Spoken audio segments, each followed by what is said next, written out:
जब वो परफॉर्म कर रहा होता है तभी वो सड़क पर अपने डैड को देखता है। हालांकि उसके डैड ने उसे देख लिया होता है, लेकिन उसके नशे की वजह से वो उसे अवॉइड करके वहां से जा रहे होते हैं। जेम्स भागता हुआ अपने डैड के पास जाता है और उन्हें बताता है कि मैंने नशा छोड़ दिया है, मैं पूरी तरह से इससे जल्दी बाहर आ जाऊंगा। पर उसके डैड उसकी बातों पर यकीन नहीं करते, क्योंकि इसी तरह के प्रोमिस वो कई बार कर चुका है। तभी वहाँ पर जेम्स की स्टेप मदर आ जाती है। दरअसल उसके डैड ने अब दूसरी शादी कर ली है और उसकी जो स्टेप मदर है वो उसे बिल्कुल पसंद नहीं करती। वो बिल्कुल नहीं चाहती कि जेम्स की छाया उसके बच्चों पर पड़े।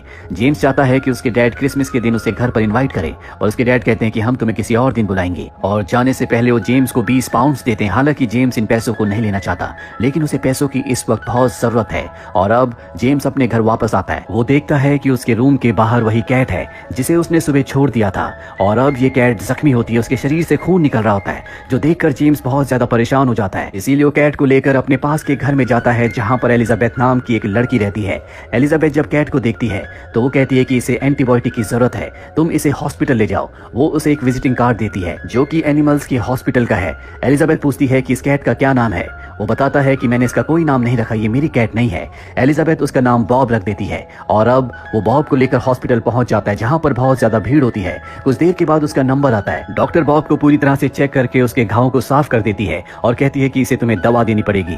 जिसके बाद वो दवा लेने के लिए काउंटर पर जाता है, लेकिन दवा की कीमत 22 पाउंड होती है। लकीली उसके पास 22 पाउंड होते हैं, क्योंकि आज सुबह ही उसके डैड ने उसे 20 पाउंड दिए थे। हालांकि इन पैसों से वो कई दिन तक खाना खा सकता था, लेकिन उसे बॉब की बहुत ज्यादा चिंता होती है। इसीलिए बिना कुछ सोचे समझे वो उसके लिए दवा लेकर घर वापस आ जाता है। जेम्स इस बात से भी बहुत परेशान होता है कि आज वो वेल से मिलने नहीं गया। दरअसल वेल के साथ उसका अपॉइंटमेंट था।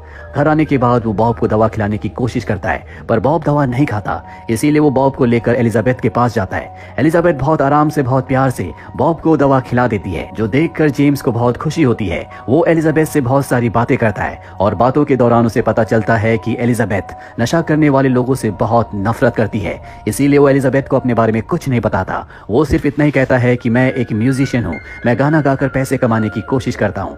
अगले दिन वो वेल के पास जाता है, जो बहुत गुस्से में होती है क्योंकि एक दिन पहले जेम्स को उससे मिलने आना था, उसका अपॉइंटमेंट था जो जेम्स ने मिस कर दिया। वो जेम्स से कहती है कि अगर तुमने इसी तरह से एक बार फिर किया तो तुम्हें जो रहने के लिए रूम दिया गया है वो तुमसे वापस ले लिया जाएगा। जेम्स उसे बॉब के बारे में और एलिजाबेथ के बारे में सब कुछ बताता है। वेल उसे कहती है कि तुम एलिजाबेथ से दूर रहो, क्योंकि जब भी कोई इंसान नशा छोड़ने की कोशिश करता है तो उसे किसी भी नए रिलेशनशिप में नहीं पड़ना चाहिए, क्योंकि नए रिश्ते इंसान के इमोशन को ट्रिगर करते हैं, जिस वजह से इंसान दोबारा से नशा शुरू कर सकता है।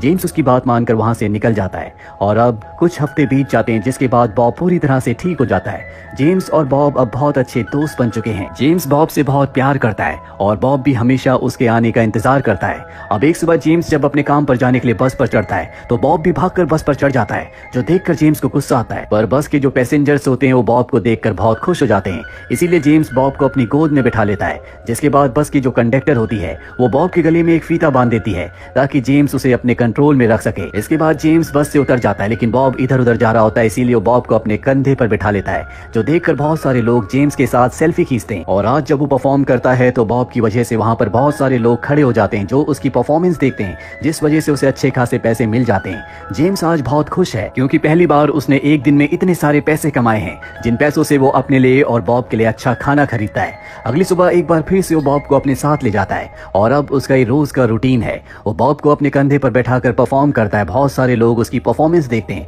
जिससे उसे अच्छे पैसे मिलते हैं। एक दिन उसका वही दोस्त जो उसके साथ नशा किया करता था वो उसके पास आता और कहता है कि मुझे कुछ पैसे दे दो। जेम्स उसे कुछ पैसे देते हुए कहता है कि इन पैसों से खाना खाना, इससे नशा मत करना। उसका दोस्त पैसे लेकर वहां से चला जाता है और अब हर रोज की तरह जेम्स अपने बॉब के साथ परफॉर्म करता है। बॉब अब उसके गिटार पर बैठता है, जिस वजह से बहुत सारे लोग इनकी परफॉर्मेंस देखते हैं। जेम्स के पास अब खाने पीने के अच्छे खासे पैसे रहते हैं। एक रात को जब वो सबवे से जा रहा होता है तभी वो देखता है कि वहां पर उसका वही दोस्त जो उससे पैसे लेकर गया था वो बेहोश पड़ा है। दरअसल उसने नशा कर लिया था और डोज बहुत ज्यादा हैवी होने की वजह से वो अपनी सेंसेस खो चुका है। यहाँ पर एलिजाबेथ भी आ जाती है और ये दोनों मिलकर उसे हॉस्पिटल ले जाते हैं। जिसके बाद एलिजाबेथ जेम्स को बताती है कि मेरे भाई को भी नशे की आदत थी और नशे की वजह से उसकी मृत्यु हो गई, इसीलिए मैं नशा करने वालों को बिल्कुल पसंद नहीं करती। जेम्स जो कि एलिजाबेथ को बहुत पसंद करता है वो उसे अपनी जिंदगी की सच्चाई नहीं बता सकता कि वो भी नशे का आदी है, लेकिन अभी दवाओं की वजह से वो नशा नहीं करता।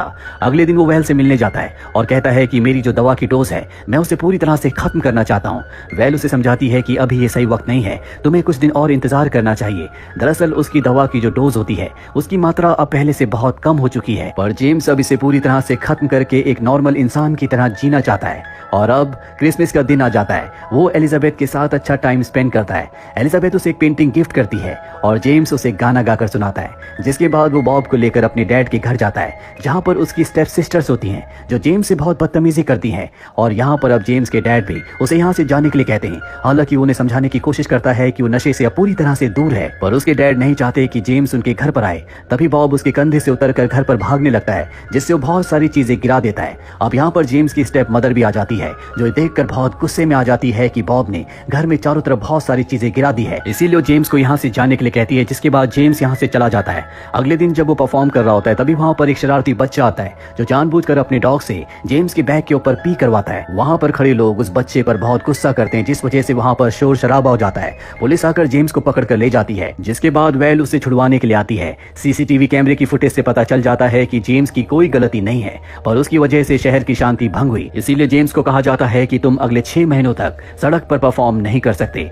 जेम्स और वेल वहाँ से निकल जाते हैं। वेल उसे कहती है कि तुमने अपनी दवा ली कि नहीं। वो कहता है कि बॉब कहाँ पर है। वो बताती है कि बॉब अभी भी पुलिस कस्टडी में है, तुम उसे वहाँ से ले सकते हो। इसके बाद जेम्स जल्दी से केमिस्ट की दुकान पर जाता है, जहाँ पर वो अपनी दवा लेकर खा लेता है, पर वहाँ पर एलिजाबेथ भी होती है जो उसे दवा लेते हुए देख लेती है। वो समझ जाती है कि ये नशे का आदी है, जो बात जेम्स ने उससे छुपाई थी, इसीलिए वो जेम्स से दोस्ती तोड़ देती है। जेम्स को बहुत दुख होता है और अब वो सड़क पर परफॉर्म भी नहीं कर सकता, इसीलिए वो एक जगह जॉब कर लेता है, जहाँ पर उसे द बिग इशू नाम की मैगजीन को सड़कों पर बेचना होगा।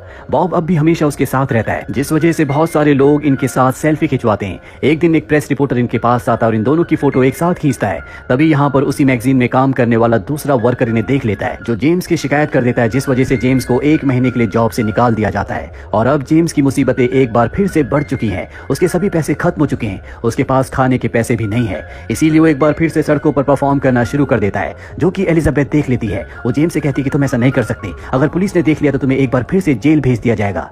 जेम्स को यहाँ पर एहसास हो जाता है कि एलिजाबेथ को अब भी उसकी परवाह है, यानी कि वो अब भी जेम्स को पसंद करती है। अब किसी तरह से 1 महीना गुजर जाता है, जिसके बाद जेम्स को एक बार फिर से मैगजीन बेचने की जॉब मिल जाती है।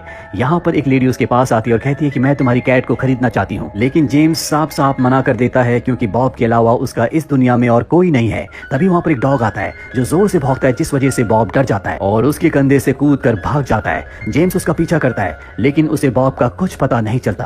अगले 2 दिनों तक वो बॉब को ढूंढता रहता है, लेकिन बॉब उसे नहीं मिलता, जिस वजह से वो बहुत ज्यादा डिप्रेस हो जाता है। वो अपने मानसिक संतुलन को अपने कंट्रोल में नहीं रख पाता, इसलिए तय करता है कि वो नशा करेगा। वो एक बार फिर से उन लोगों के पास जाता है जो नशे की सामग्री बेचते हैं, पर इससे पहले कि वो नशा खरीदता, वो अपने मन पर कंट्रोल कर लेता है और उस जगह से चला जाता है। जेम्स जब अपने घर में वापस आता है तो देखता है कि बॉब किचन में उसका इंतजार कर रहा है। बॉब को वापस पाकर वो बहुत खुश हो जाता है। उसे लगता है कि उसकी जिंदगी में उसका सब कुछ उसे वापस मिल गया। अगले दिन वो वेल के पास जाता और कहता है कि मैं हमेशा के लिए इन दवाओं को छोड़ना चाहता हूँ, मैं एक नॉर्मल इंसान बनना चाहता हूँ। वेल उसे समझाती है कि ये इतना आसान नहीं है, तुम्हारा 1 हफ्ता बहुत मुश्किल रहेगा, तुम्हें बुखार आएगा, तुम्हारा शरीर कांपेगा।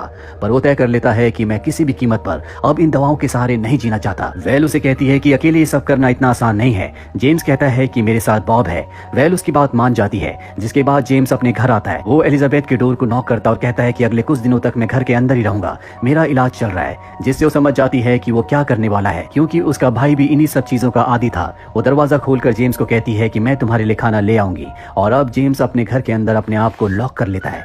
आज उसने दवा नहीं खाई, रात को उसे तेज बुखार आ जाता है, उसका शरीर कांपने लगता है। उसे किसी भी कीमत पर नशा चाहिए, या वो दवा जिसे खाने के बाद उसे नशा करने की इच्छा नहीं होती, लेकिन अब उसने दृढ़ संकल्प कर लिया है। वो इसी तरह कांपता रहता है, वो अपने आप से लड़ता रहता है। बॉब उसके साथ है और बॉब के सहारे वो 7 दिन गुजार देता है। 8वीं सुबह जब वो उठता है तो उसे ऐसा लगता है कि जैसे उसका नया जन्म हुआ है। ये करना इतना आसान नहीं था, लेकिन जेम्स ने ये कर दिखाया, जिसके बाद सबसे पहले वेल के पास जाता है। वेल उसके लिए बहुत खुश होती है और अब वो एलिजाबेथ से मिलता है, जो यहाँ से हमेशा के लिए अपने घर जा रही है। पर जाने से पहले वो उसे अपने घर का एड्रेस देती है, यानी कि अब भी ये दोनों हमेशा एक दूसरे के टच में रहेंगे। इसके बाद जेम्स अपने डैड के पास जाता है और उन्हें बताता है कि अब वो नशे से पूरी तरह से बाहर निकल चुका है, जो जानकर उसके डैड बहुत खुश होते हैं और जेम्स को उसके बचपन का एक फोटो देते हैं। अब जेम्स के पास एक रिपोर्टर आती है और कहती है कि मैं चाहती हूँ कि तुम अपने बारे में और बॉब के बारे में एक बुक लिखो। दरअसल जेम्स इंटरनेट पर बहुत पॉपुलर हो चुका होता है, क्योंकि वो अपने कंधे पर बॉब को रखकर हर जगह गाने गाता था। लोग उसके साथ सेल्फी खिंचवाते थे, इसीलिए बहुत सारे लोग उसे अब पहले से जानते हैं। रिपोर्टर के कहने पर जेम्स अपनी जिंदगी के ऊपर एक किताब लिखता है और जब वो किताब पब्लिश होती है तो वो बेस्ट सेलिंग बुक बन जाती है, जिसे शहर का हर एक इंसान पढ़ना चाहता है। जिसके बाद जेम्स के लिए एक प्रेस कॉन्फ्रेंस रखी जाती है, जिसमें वेल, एलिजाबेथ और जेम्स के डैड भी आते हैं। ये सब के सब जेम्स के लिए बहुत खुश हैं। जेम्स की जिंदगी अब पूरी तरह से बदल चुकी है। उसने अपने लिए एक घर खरीद लिया जिसमें वो बॉब के साथ रहता है। साथ ही अब वो सड़कों में गिटार नहीं बजाता, ना ही गाने गाता है। वो अब चैरिटी के लिए काम करता है, जहां पर वो जितने भी पैसे कमाता है वो अच्छे कामों के लिए डोनेट कर देता है। कहानी के अंत में हमें जेम्स की और बॉब की असली फोटो दिखाई जाती है, जो आज भी एक दूसरे के साथ हैं। तो ये थी जेम्स बोवन की जिंदगी की सच्ची कहानी। जेम्स बोवन की जिंदगी उन लाखों नौजवानों के लिए एक एग्जाम्पल है जो नशा ना छोड़ने के बहाने बनाते हैं। जेम्स बोवन के पास कुछ नहीं था, न खाने के लिए खाना, न रहने के लिए घर, लेकिन फिर भी अपने दृढ़ संकल्प से न सिर्फ उसने नशा छोड़ा बल्कि वो जीवन में कामयाब